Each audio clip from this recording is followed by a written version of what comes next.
Et oui, téléspectateurs, téléspectatrices, mesdames, mesdemoiselles, messieurs, nos amis des réseaux sociaux, le président Maleka qui nous explique l'économie au Congo-Brazzaville. Monsieur le Président, nous étions en train de parler un tout petit peu de l'économie, vous avez donné votre stratégie, vous avez dit tout ce qui se passe en matière économique au Congo, mais comment remédier à cela, Monsieur le Président? Vous savez que la crise de notre pays est multidimensionnelle. Elle est institutionnelle, elle est économique, elle est morale, c'est une crise de gouvernance, également une crise spirituelle. Donc, par rapport à ça, il faut avoir des mesures à court terme et à long terme, qui sont à la fois des mesures politiques et institutionnelles, des mesures économiques, des mesures sociales. Je pense qu'au niveau politique, économique et institutionnel, par rapport à ce qui se passe, ce serait bien que les Congolais se retrouvent autour d'une table, nous tous.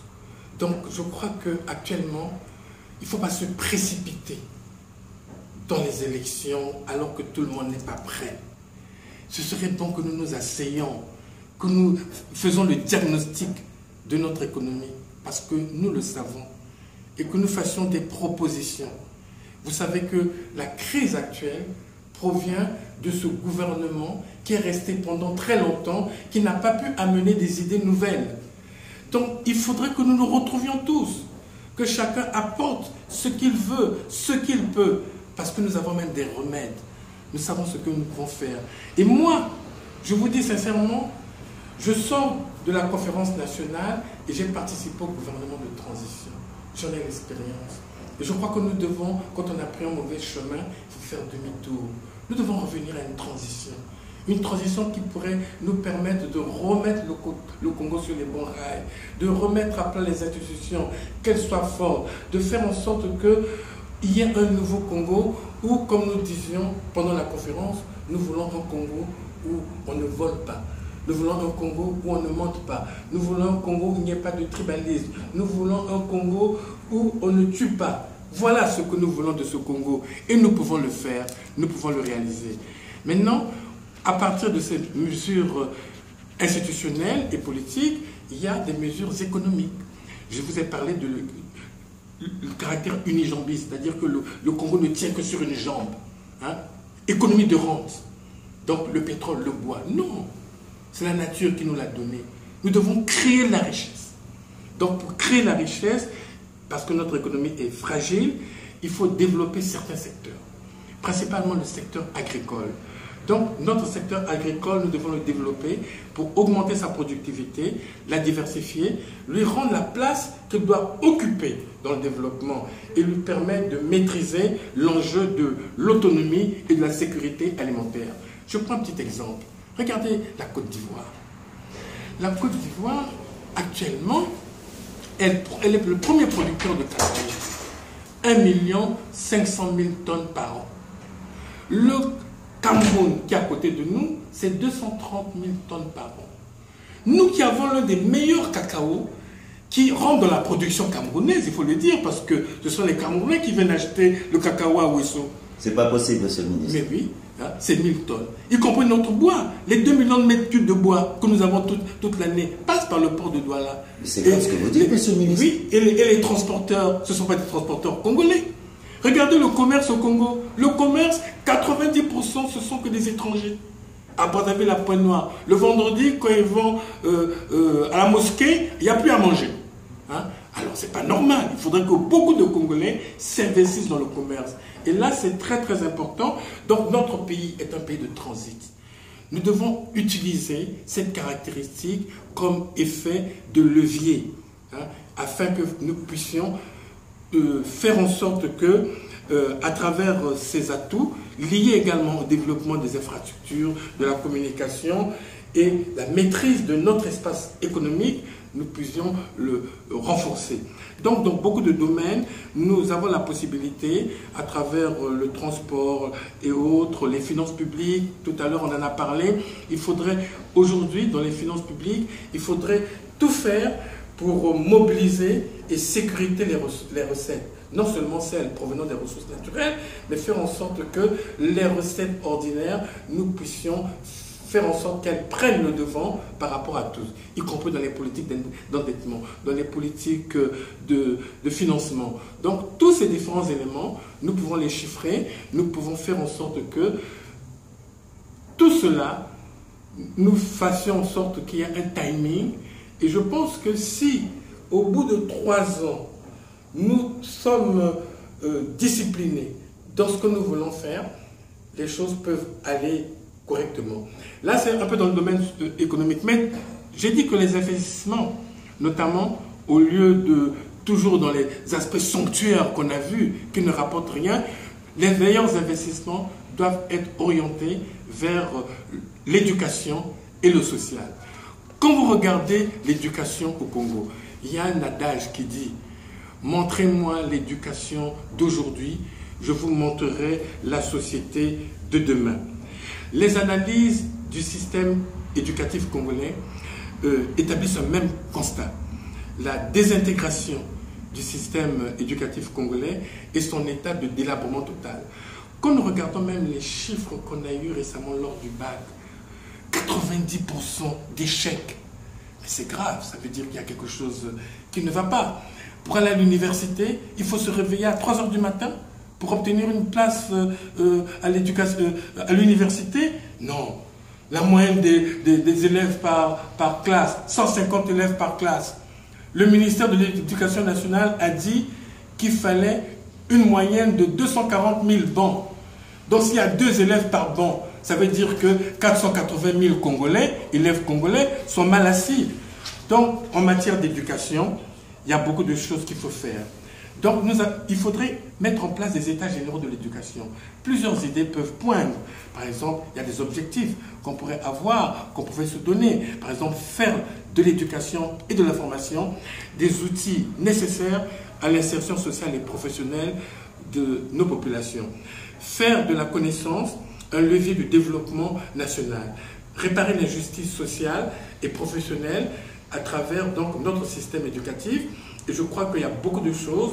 Peut-être le temps ne nous permettra pas, je pourrais discourir, mais je crois que de ce côté, nous pourrons faire en sorte que ce soit notre éducation, que ce soit notre université. Par exemple, l'université, il faut la développer, pas seulement à Brazzaville, les 2 universités.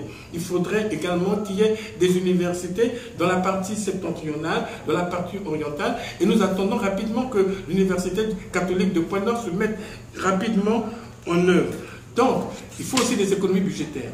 Et ces économies budgétaires doivent faire qu'il faut de nouvelles façons de travailler. Par exemple, en utilisant le système numérique. Bon. En matière de santé, nous savons très bien que l'espérance de vie à la naissance du Congo est de moins de 58 ans. Donc, la mortalité touche toutes les catégories de la population, que ce soit les jeunes, les moins jeunes et tout. Et au-delà de ces chiffres qui gangrènent notre système de santé, nous savons également que la plupart de nos médecins ne respectent plus le serment d'Hippocrate, car il y a vraiment une corruption également dans notre système de santé. Plus de 90% des Congolais ne bénéficient d'aucun système d'assurance maladie. Donc, nous devons faire en sorte que cette faiblesse structurelle soit revue tant en amont qu'en aval. Donc en amont, tout simplement en prenant en compte des considérations de planification sanitaire, notamment l'hygiène, l'assainissement. Tout à l'heure, on a parlé de l'eau et que les populations soient équipées de voiries, des moyens d'évacuation d'eau, etc. Et en aval, il s'agira d'élargir notre carte sanitaire, de faire en sorte que le système ambulatoire qui avait été un peu mis en place soit développé, qu'il y ait un système d'approvisionnement en médicaments et bien d'autres. Donc, et pourquoi pas mettre en place un système de mutualisation d'assurance maladie afin de couvrir les différentes santé. En matière sociale aussi, nous voyons qu'il y a la moitié des Congolais vivent avec moins de 500 $ par habitant. 500 $? 500 $ par jour. Non, 500 5 francs, dollars. c'est pas. 500 francs, c'est 500 pas. francs, ah oui. 500 Non, je francs, comprends, monsieur le ministre. Je comprends, je oui. mélange les chiffres. C'est les chiffres, voilà. 500 francs CFA. Non, ça prouve que vous Voilà. aimez ce que vous faites, monsieur Non, le non, ministre. non, Oui. non, excusez-moi. Donc, il y a tellement de monnaie là. Oui, exact, oui. On se mélange les. Donc, quand on voit les logements, un logement social à Brazzaville coûte de 50 millions à 75 millions. Alors qu'on sait que la moyenne des revenus est de 150 000 francs par mois. Alors, quelles sont les personnes qui pourront acquérir des logements? C'est impossible. Quand on voit le chômage est de 53%. Donc, les différents programmes qu'on nous a vantés, le chemin d'avenir, tous les autres, hein, vraiment, n'ont même pas apporté de solution. Mais je pense que pour résoudre même ce programme de chômage, nous le pouvons. Dans ce que j'appellerais, par exemple, un système de valorisation sociale. Il s'agirait, entre autres, de mettre en place un système où nous devions d'abord recenser la population. La recenser, l'évaluer, voir qui est capable de quoi, et puis finalement la recentrer dans des activités que nous aurions définies d'avance. Et tout cela est quantifiable, et à partir de cela, je crois qu'une fois qu'on mettra en place tout un système relié et des activités bien définies, je pense que nous allons dépasser de loin ce taux de chômage, faire en sorte qu'on ait un objectif de passer par exemple d'un taux de 53% à un taux de 15% en une période bien déterminée.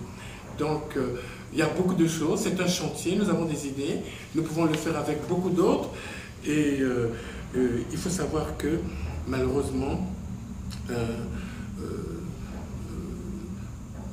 quand on voit que tout ce que nous consommons vient de l'étranger, quand nous savons qu'aujourd'hui nous consommons quasiment plus de 170 milliards de nourriture par an, cela est énorme.